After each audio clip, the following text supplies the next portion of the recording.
thank you for joining the first recording of Life, Love, Marriage, Divorce Conversations. I am your host, Monique Davis Dotson, and I have three fabulous co-hosts with me, Tina Jones, Bree Henderson, and Kim Mallory Perche. So let me tell you guys how this show began. So I am a podcast host. My show is Life, Love, Marriage, Divorce, the podcast. I am a proud mother of four amazing kids.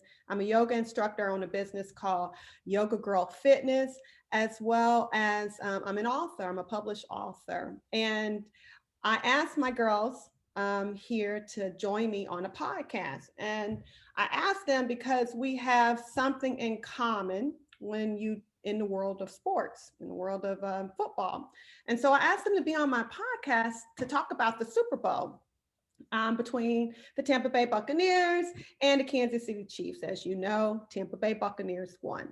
So the podcast was hilarious. It was so much fun. I asked them to join me so that we can talk about motherhood, sports, dating, ex-husbands, life after divorce, and all of those good things. The reason we can talk about those things is because we have a common bond. We were once married to NFL football players, and we all are divorced. So we have that in common. Moms, entrepreneurs, and just a lot of, wisdom and lessons that we learned through our own life, love, marriage, divorce journeys. Most importantly, how we overcame the divorce and how we've been able to, persevere. And we want to be able to help anybody and encourage anyone who might be going through that, that journey. It's, when you think about it, there is no one who has not experienced divorce, going through the divorce, be it your parents were divorced or what have you. And it is, it's a hard deal. But we came together and, bonded and encouraged one another. And we're hoping that we can do the same with you, along with talking about some really cool topics and having girl talk and great conversations. So with further ado, I want my beautiful friends, my sisters, to introduce themselves to you. Tina Jones, go ahead and start first and tell us about yourself. Hello, everyone. I'm Tina Marie Jones, originally from California. Now I reside out here in Houston, Texas. I have three beautiful kids, Dylan, 26, Darren, 23, and yes, believe it or not, I have a 13-year-old, Danya. Um, just, living my best life now. And please follow me. I make, my company is TMJ and Associates. I make gift baskets and you can follow me. It'll be in the bio at the end of the show. And go ahead, Bree. Welcome. Let everybody know who you are. Hi, I'm Brigida, but they call me Bree Henderson. I'm a mother of two, William Terrell Henderson II, who is a freshman in college, and Jaden Lauren Henderson, a 14-year-old spunky little softball player and academic, my twin. I'm an independent contractor with the branding agency, and I do promotional branding. And I've done that for 12 years with the branding agency. And previously, I was in radio and television and marketing, where I've built a life skill in the marketing aspect. And I continue to develop that skill set and move forward with it, growing every day. And last but absolutely not least, Miss Kim Mallory Perche. Tell us about you, Kim. Hi, everyone. I am Kim. I'm native of Atlanta, Georgia, and I reside in Orlando, Florida.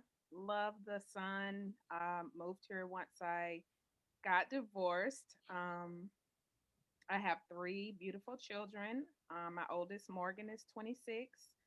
I have Robert and Mallory rooming as roommates at North Carolina A&T. My son plays football. My daughter plays volleyball. So um, I also, once I moved to Orlando, started um, a catering business, and I am a salon owner. I love doing what I do. Very passionate about both of them. So I try to figure those things out so that I'm able to, travel and enjoy the sports mom things. Um, and you can follow me on Instagram, and that will be in my bio as well.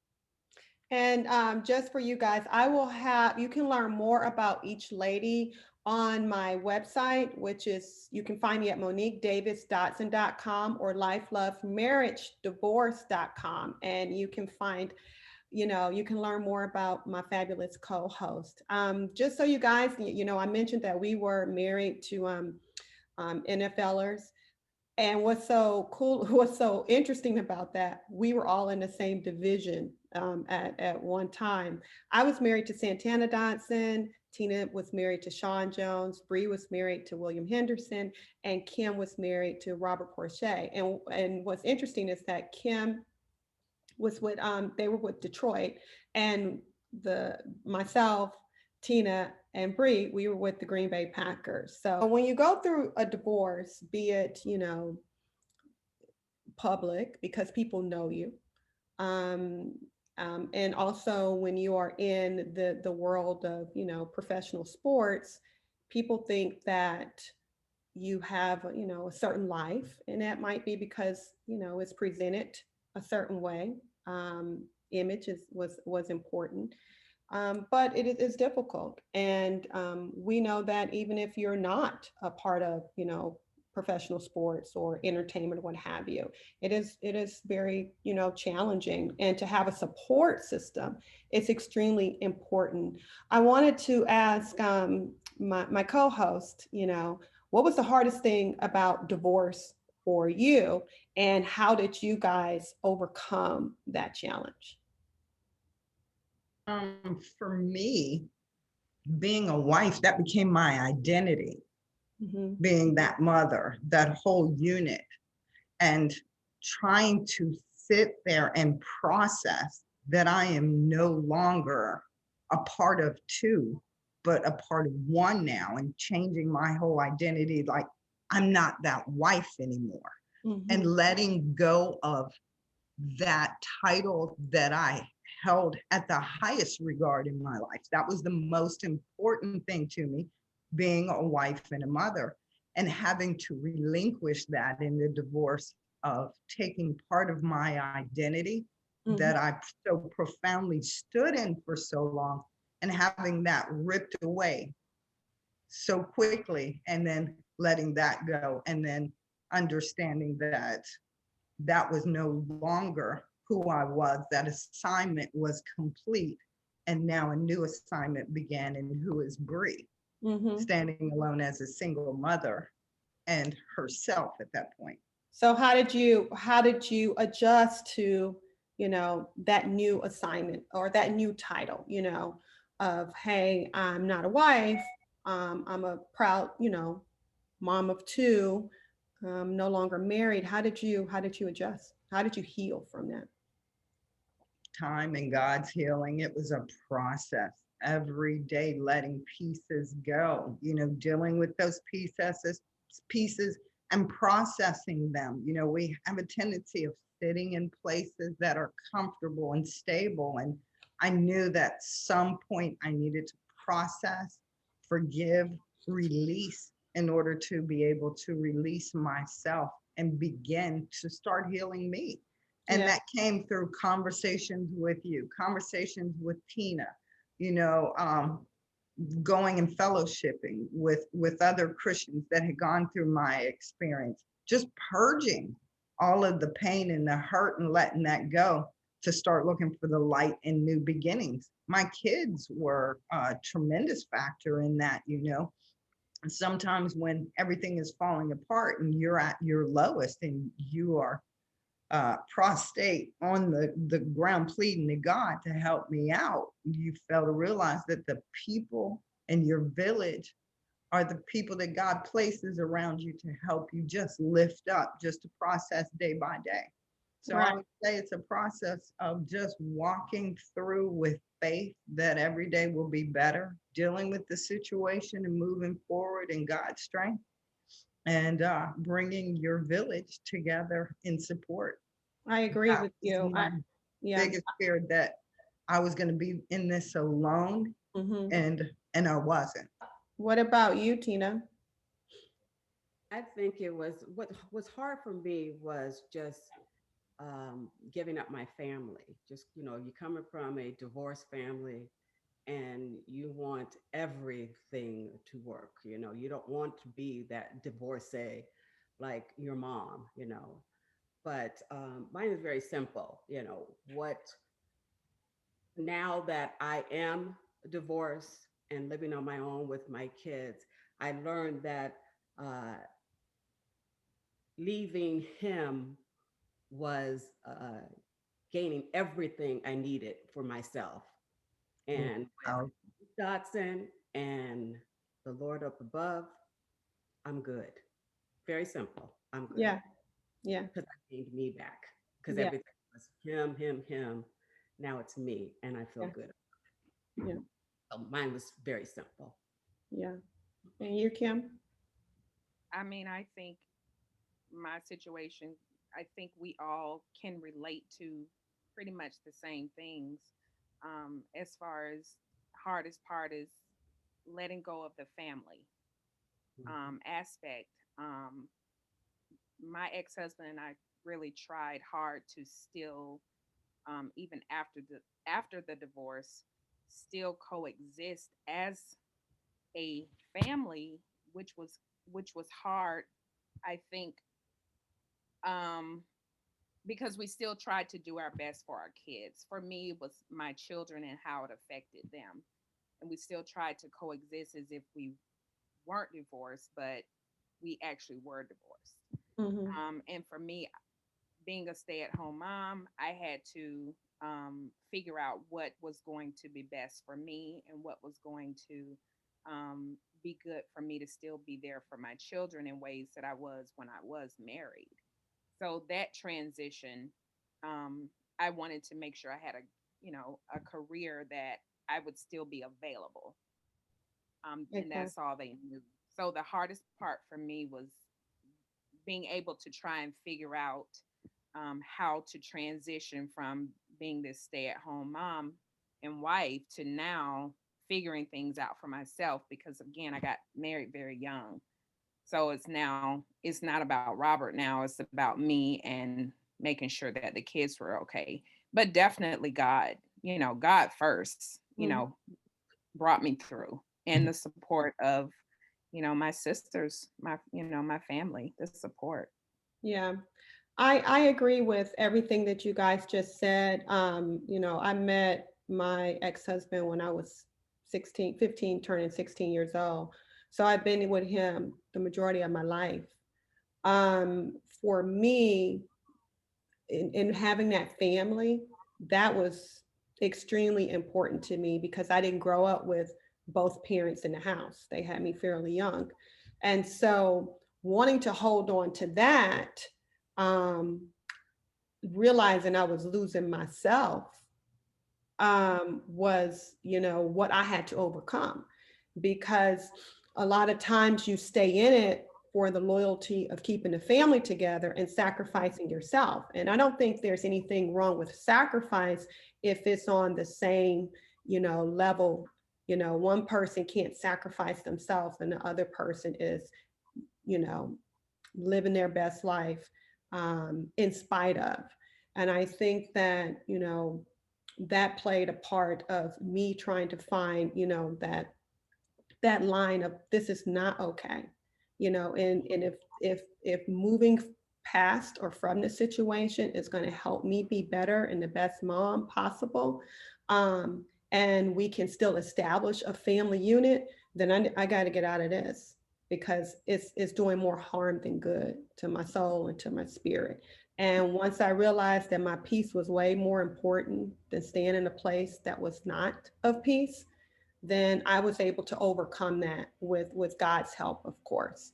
And that was extremely important. And then, like you said, like we all mentioned, with our friends and that support. And I thank God because He has always given me an extra, um, serving of strength for some reason. So Kim, how are you and Robert now? I'm fine. And I think Robert is um, doing very good. And for me, I had to make a conscious decision to be okay. Mm-hmm. And whether he speaks to me, whether he doesn't speak to me, um, whether he marries my neighbor, like I still have to be okay with our relationship. Our marriage is over, but we are still great parents. I appreciate him for being a great parent to our children, a great dad. Um, it just didn't work. It didn't work for our relationship. But Mm-hmm. I had to just make a conscious decision to not let everything affect me, um, and just move on with my my life and give absolutely no damn. You Kim is known for I give no damns. I That mean, it that is what that's it her is. tagline. That's her tagline. But let me ask you, did you, per se, give a damn in the beginning? I mean, Of course, yeah, of it took, course. I'm sure that it took some time. When did you turn on the switch to say, you know what, now I give no dams? Okay. So Okay. after his marriage to my friend, that happened. I mean, I don't think you can betray a person more Yeah, than that. yeah. And once God healed me from that, I I believed that I could be okay because God brought me through that. Mm-hmm. So moving forward, as far as getting along, I'm going to talk to you about the kids or whatever else. I care about his well-being, Mm-hmm. and I want him to be happy, but I had to just make a conscious decision to be okay with us going our separate ways and still being great parents. Mm-hmm. That has always been the ultimate goal. Even through the divorce, you still want to do your best for your children, Right, right. and that's just where I am. Yeah. I think he's a great dad. I know that I'm a great mom, and we give what we can to them in order for them to be, great, adults. Right, right. Oh, I don't have any issues with him. I've forgiven him for the things that he's done. Mm-hmm. Hopefully he's forgiven me for the things that I've done.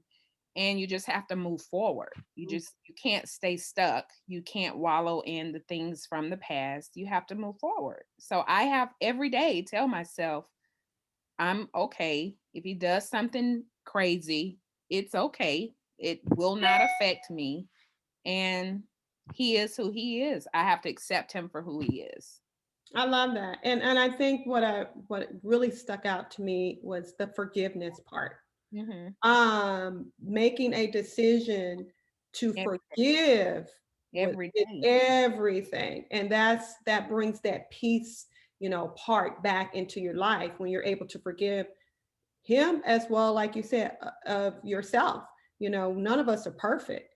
And Correct. to be able to forgive him and move forward, that's the first step, right?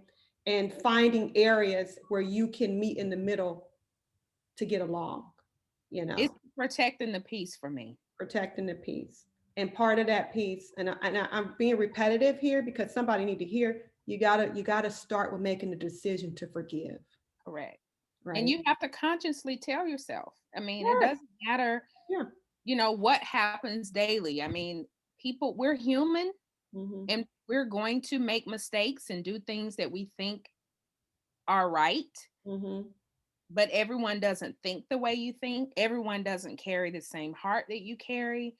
And I know that people ask me all the time, how are you able to still talk to him and care for him or whatever it is, interact with him? How are you able to do that after what he's done? Well, God brings me that sense of peace, and I have to forgive for my sake, for Hmm. my peace of mind. It's not necessarily for him, Hmm. it's for me. Hmm. And I know that, I find the blessing through my own forgiveness. I'm able to move forward and become happy and do the things that God has placed me to do. That's awesome. That's powerful. What about you, TJ? Well, we're getting better. We're good, I believe. I think so. But again, like Kim, I had to forgive myself first before I could forgive anyone else. I had to go back to the very beginning Mm-hmm. relationship and just like, okay, what happened? Where it went wrong? And then once I went through all that, then I started to look and see, forgive myself, forgive him, and then just realize that, I have to be with this guy for really the rest of my life. Yeah. Rest, my daughter's only 13 years old, so I got some time Mm-hmm. with him. So, I just make the best of it. We we're together at volleyball games, Yeah. sitting right next to each other, acting crazy, cutting up, laughing, and having fun. But, I just know that I have to do that for myself and for my kids. Mm-hmm. Like you said, peace is everything. Peace. And I wish him the best of luck in everything, everything. But it's my time now. And I don't have time to be worried about what he's doing or whatever. He got married a year after we got divorced. So he's moved on. He's living his life. He's doing what he wants to do. It's my turn. It's not his, Correct. it's my turn. So like you said, I forgive him. My kids are happy. And I try to make my kids happy. And they want us to be a family. Right. And that's what we are. We're going to be a family for the rest of our lives. Right. That's number one. So, we're getting there. We're getting better, That's But good. like I said, it's not about him anymore. It's Yeah. about Oh, TJ. oh, Yay. so you go out and you be happy. But over here, it's a whole nother ball game. I'm happy. I'm teased. Like I'm living my peace, and you know, my sister Monique. Oh, sister, do I know? No. Oh, I know, honey. But what's so good, to say that I know is to see the transformation, Yeah. the process. And it's a beautiful thing. And I noticed that the closer you got to God, you called on God and he answered, the more that peace, came into your heart and to your life. I called on God and I called on Monique Dodson. Listen, Together. serious. And people like, what's up? I pick up my face. I'm like, what's she write today? See how she can help me today. Together. But again, I've never been closer to God, for the last 2 years. Monique can tell you, I have not missed one Sunday where church hasn't been in my life. Not one Sunday. Man. So I'm telling you, both of them together. Yeah, that's powerful. That's powerful right there. Yeah. What about you, Bree? Oof. Uh, Did you give us a whoop? Woo! Woosah. Mm. So, where are you guys now? Mm. There you go. Well, I'm trying I'm like, I applaud you guys in your relationship, and that's where I aspire to get with Will. But it's been a process. My transition with him and the way that we are co-parenting has been pretty much non-existent. And I said this before to you, Monique. I went through the process of the divorce and processing my thoughts and the disillusion of our marriage and divorce, and that it's all about our kids, those 3 years that I was stuck in that house. well, I guess he may be at the phase where he is just now processing, so we haven't caught up in the middle. I deal with a lot of narcissistic traits that I have to maneuver through the control aspect and so forth. But as of late, we have had some communication where it's always been text messages, emails for that purpose or whatever, or no communication whatsoever, or a lack of communication, and more of the bullying and this is what you're going to do and so forth. And I finally just established boundaries, said that, when I divorced you, I divorced that authority over me. I released that authority, and God has authority over me now. And when he realized that and saw me working in that, I think that that first period was just no engagement with me to have contact and communication with the kids. His thoughts, his rules, his house, my thoughts, my rules, instead of cohesively putting them together, merging them. And I would try to go ahead because I would see you guys an example, Santana and Monique birthday parties. And I'm like, wow, that should be us, but we're not there. He needs to get there. So our communication is little, but I'm giving him his grace to get there. As I said, our marriage dissolved partly because he was not prepared to be a father, not prepared to be a husband. And in that realm, he's still getting adjusted to it. He just turned 50 years old, and that's where our divorce was. I'm tired of waiting for you to get ready to be these positions of authority that you claim for more of a prop than it was the actual marriage.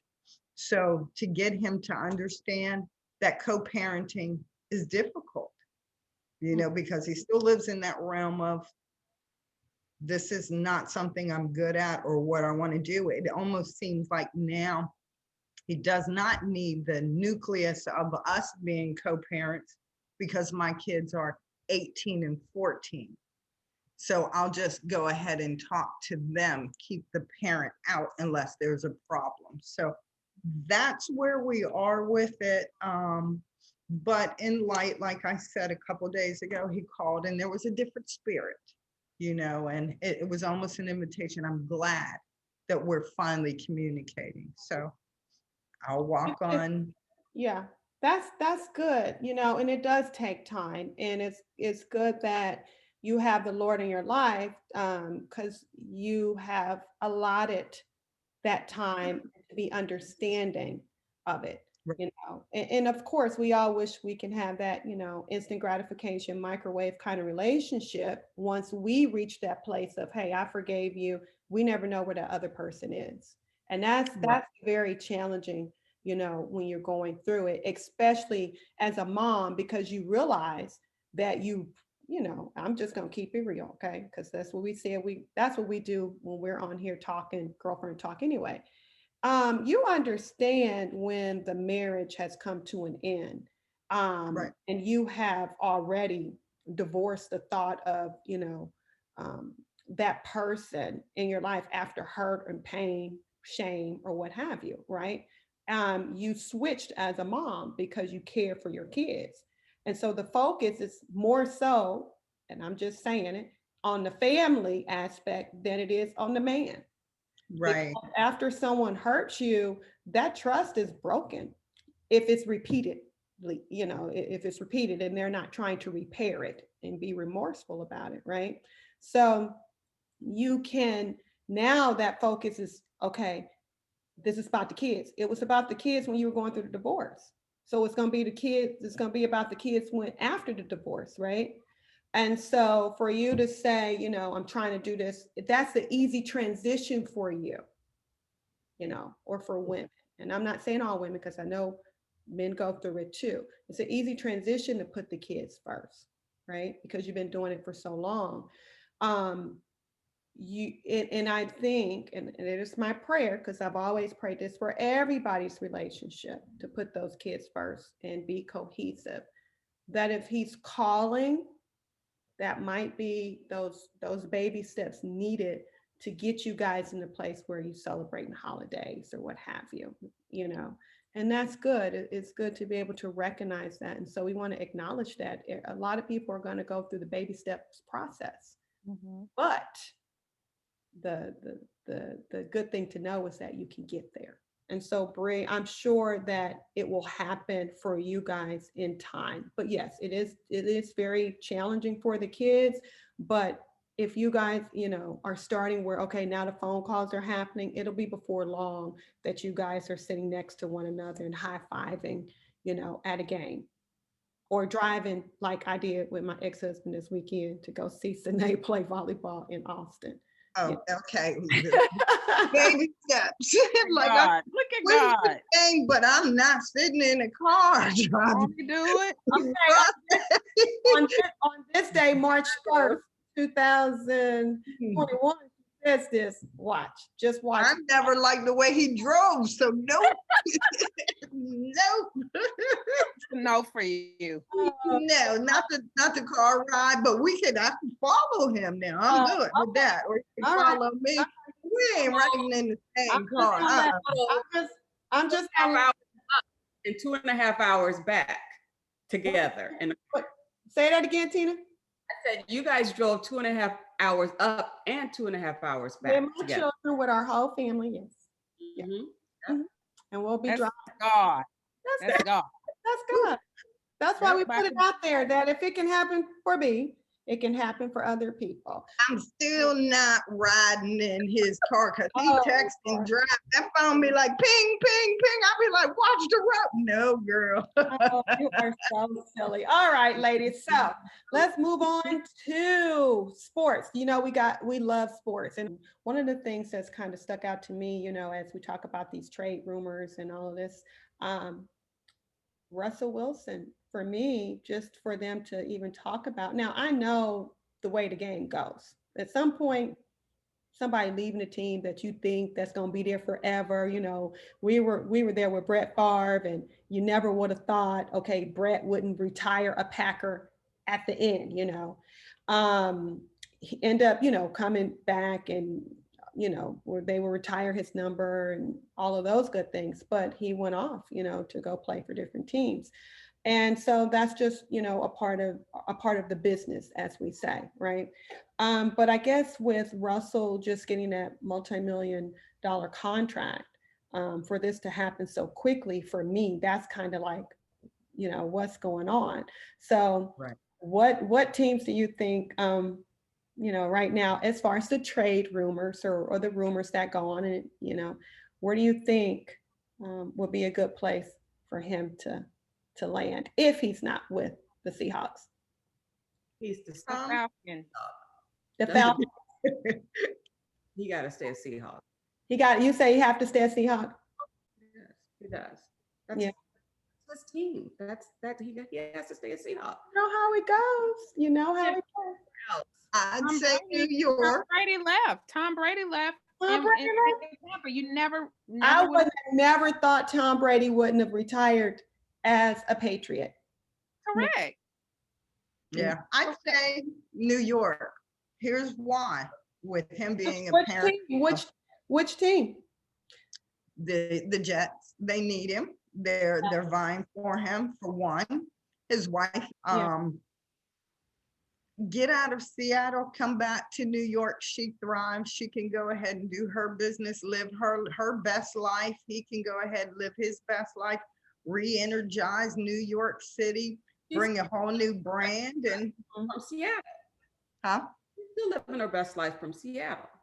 Well, you Girl, know, they just don't go live live their over there. Like, it's time for her to come East Coast. Oh, look at this biased lady who lives on the East Coast. For her to come on and live her East Coast life. Okay, we feel you, Bree. We feel you. Okay, the other quarterback for me, because I live in Houston, Texas, is this Deshaun Watson. Back and forth. He's like, no, he is not playing for us anymore. They, you know, I can go on and on about the Texans. They just give me a headache at this point.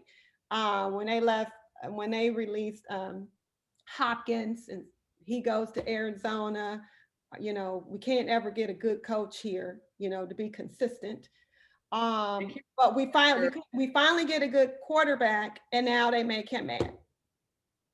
Can't afford to. They can't.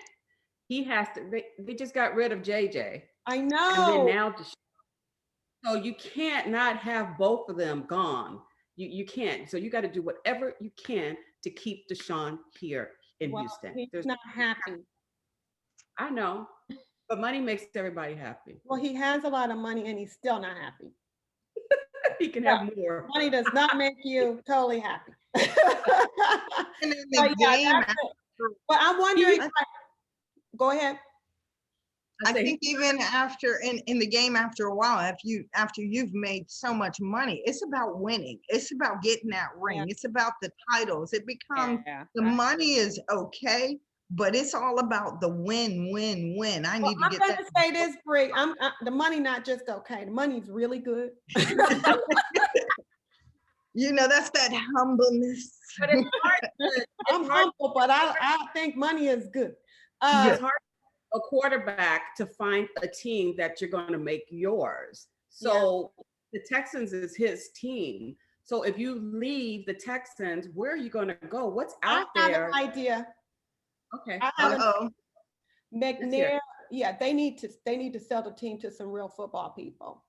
Period. Yeah. That's it. That's to me. That's what they need to do. God bless them. Hey, we got football here after the Oilers left. But they're just this is too big for him because he doesn't have the right people in my mind to help navigate this team to a championship. They're making decisions, and that's Deshaun's, rumor has it that's his biggest hang up with them, not allowing him to put his input in who he would like, when they're making these personnel changes or bringing people in. And if this is your guy, your franchise, quarterback, and you paid him all this money, you might want to listen to him, Right. Right. At the end of the day, it's all about respect. So we also know in sports, as I'm going to transition into Tiger Woods, in this accident. I call him Tiger Woods like everybody else, but Tiger Woods in this accident. Yeah. I mean, what did you guys think about that? It just kind of broke my heart when I heard the news. And you see the car, but God, that's a but God situation. What did you guys think about that when you saw that on the news? That was pretty scary. That was pretty scary to see that car and to see how it came out, and with only, leg injuries. Mm-hmm. It wasn't, I don't think, anything else other than them just operating on his leg and foot, and he came out by the grace of God. Definitely by the grace of God. Horrible. Tina, you mentioned to me when we were talking about this, you were very familiar with that area because that's the area you got married in?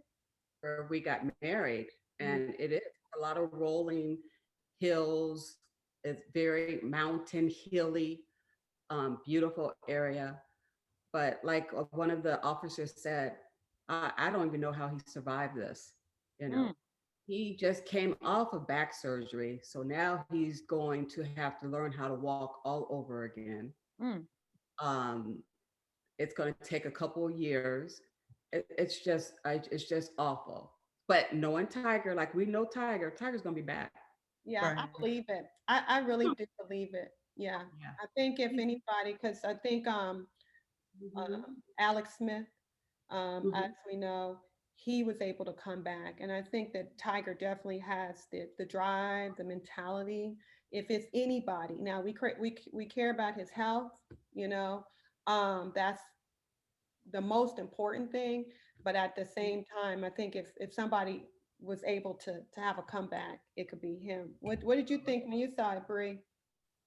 Well, like you said, I look at Tiger like a phoenix. Every time he goes down, he just continues to rise. I was just, what hurt me more so was everybody was talking about his accident, but all they were concerned about was is he going to play again? Is he going to play again? And I'm sitting up here like, thank you, Jesus, he's alive, you know? And I, as we all know, God has a way of pumping our brakes sometimes and telling us to slow down. Maybe if this was a message to him that, hey, look, the professional part of this golf is over, but I will go ahead and allow you to go back on that golf course, but it's going to be for pleasure and it's going to be for fun. You know, if he comes back and he's competitive, that's great.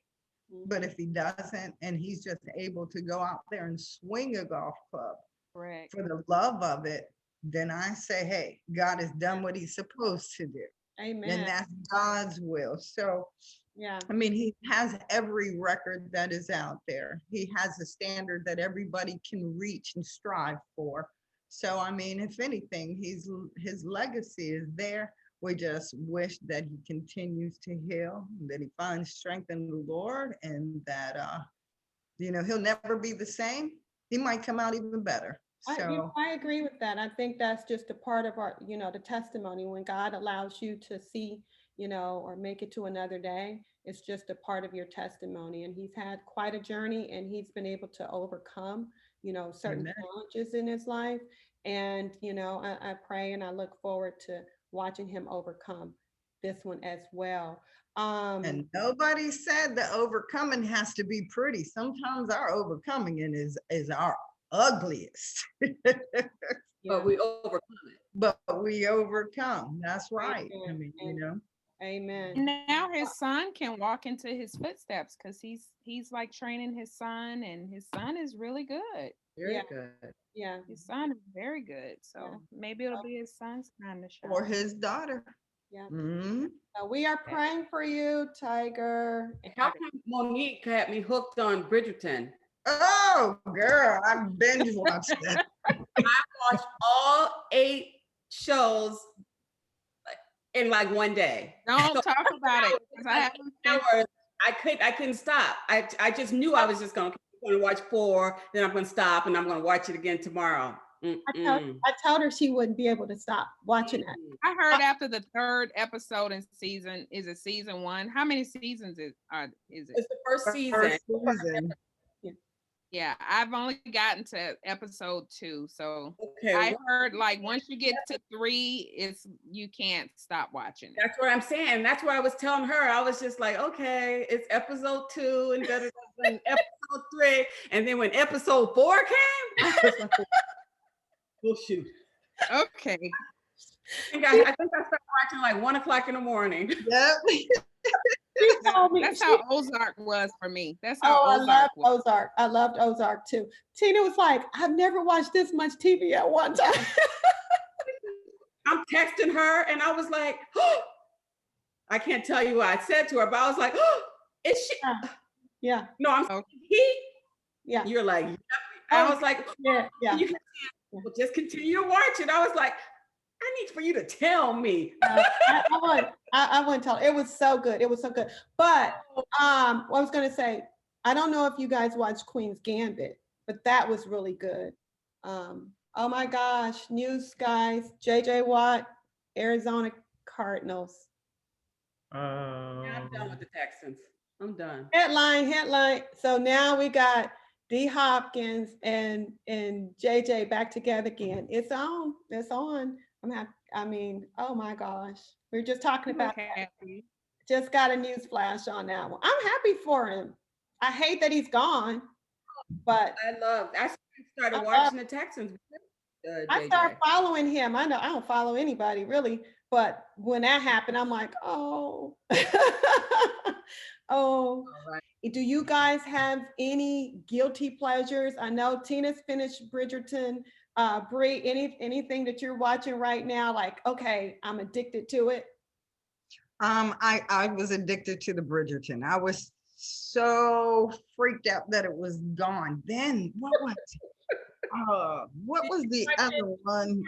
In all of it in one day, like I did.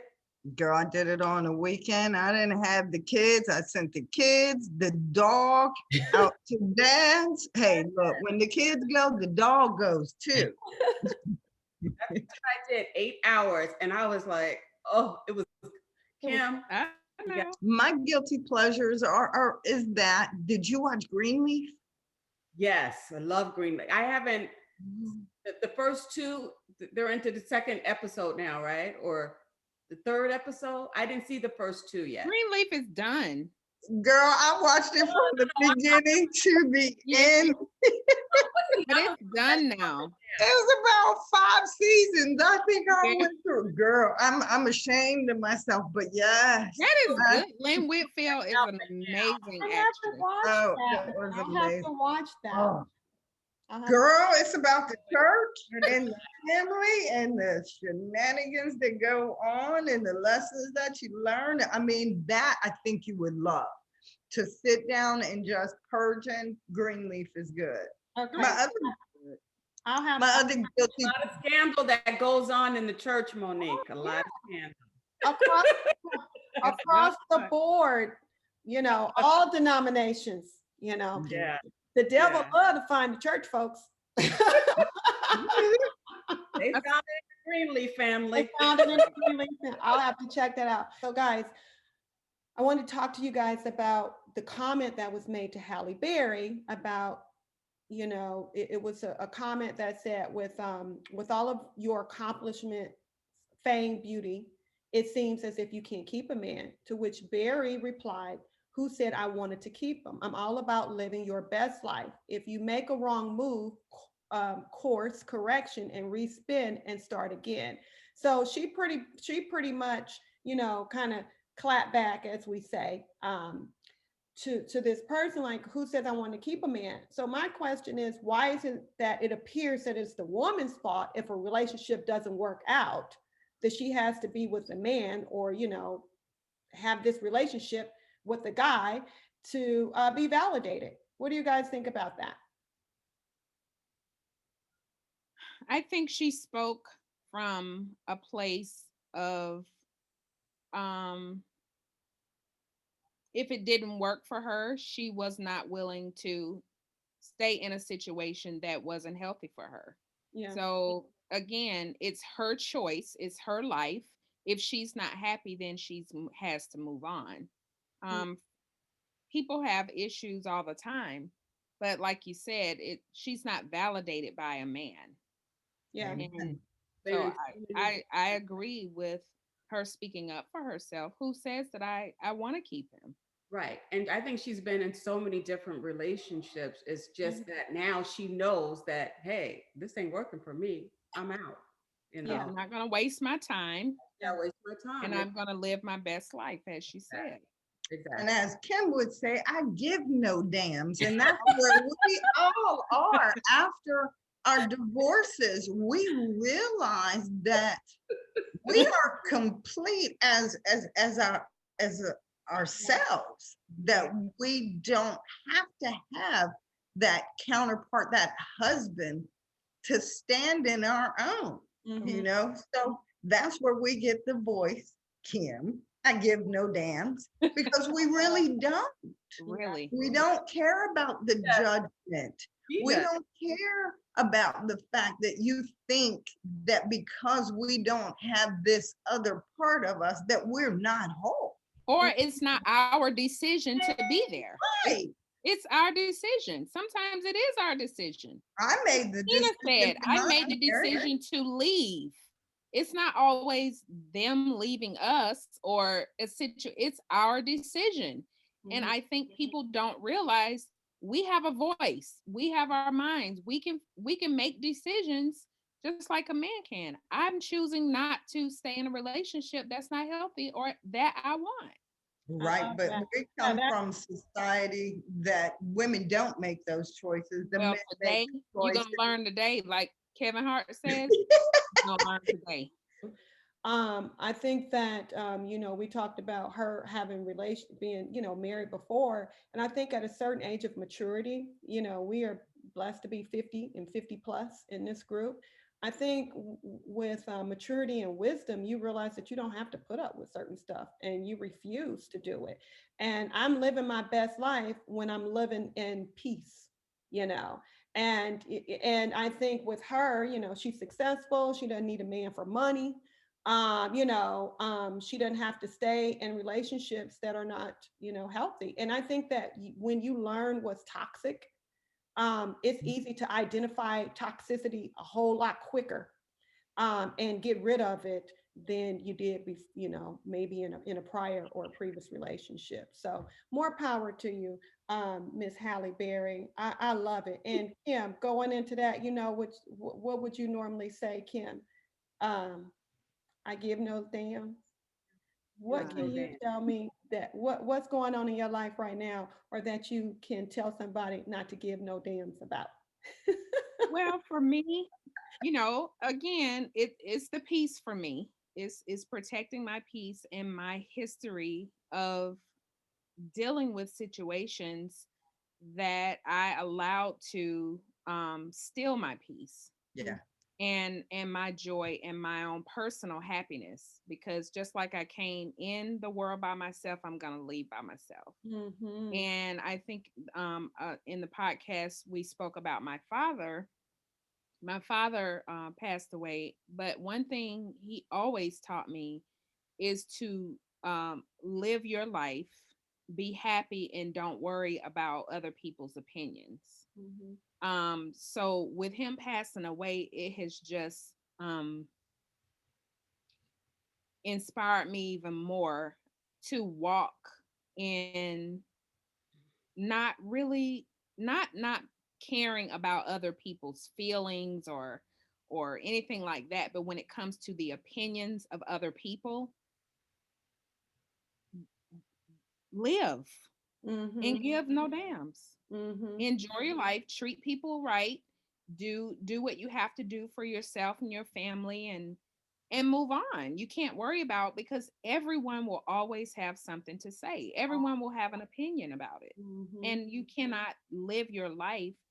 Another person's opinion doesn't validate who you are. Mm-hmm. That's And so. I think you have to not care as much about opinions. Mm-hmm. And that's where really that my girlfriend, we went on a trip, and she showed me a book, and the book was titled Give No Dams. Mm. And that is when I saw that book, it just resonated, like, okay, like, this is real. That. People are out here living their best life, and again, not um overlooking anything, or taking away from anyone else, but live your life, because it's short.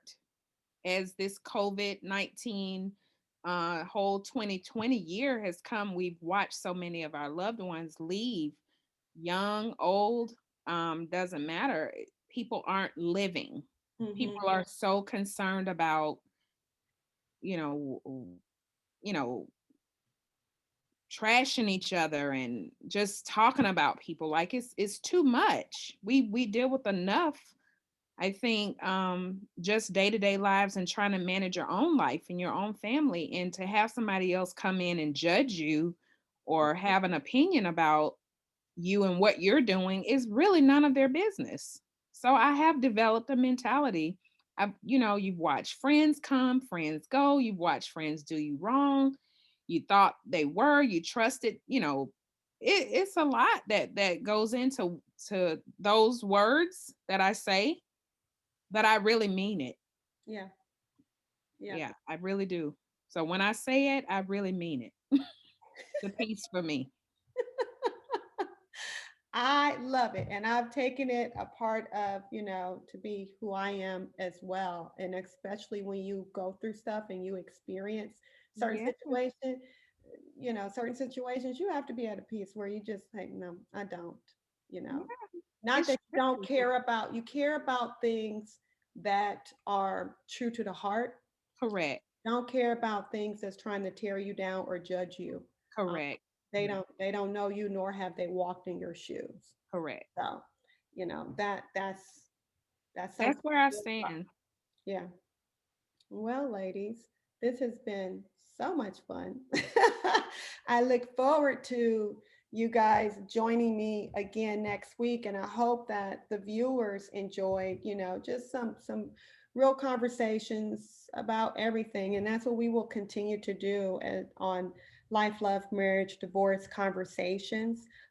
You can find out more about each of these fabulous ladies, like I said, on my website. You can read their bios. You can find them on their social media accounts. And we're just going to roll with this, and we're going to have a good time. And before we leave, as you've heard, that we all love God and we thank God for helping us overcome, many challenges. And one of the things I'm known for is my inspirational post. And I'm going to always end the show with an inspirational, word or motivational words to let the source is for us is God. And as long as I live, I'm going to always give him the glory and the praise, especially for allowing me to be here today. So today's word, okay, it comes from Psalm 13, verse 6. And it says, I will sing the Lord's praise, for he has been good to me. And so my motivational word is this. Take a moment and think about all the good things God has done for you. The times you ask God to make a way out of no way, and a but God miracle occurred. Recall the times you lost a loved one and you cried out to the Lord for comfort and strength, and he gave it to you. Remember the times your children were going astray and you prayed for their protection as well as for them to return to the things you taught them as a child, and they did because God heard you. Think about the many times God answered you when you prayed for a new job, a promotion, your business to be successful, a new home, restored health, or for him to save your marriage or to help you recover from a divorce. And the Lord blessed you with what you requested in his divine timing. As you think about those good things and more, you realize there is always something to praise God for. Therefore, begin this new month and this new week by singing praises to God for being so very, very, very good to you. May blessings and love to each and one of you. And we look forward to you joining us next week on Life, Love, Marriage, Divorce Conversations. God bless. God bless. God bless. Love you, sisters. Love you too.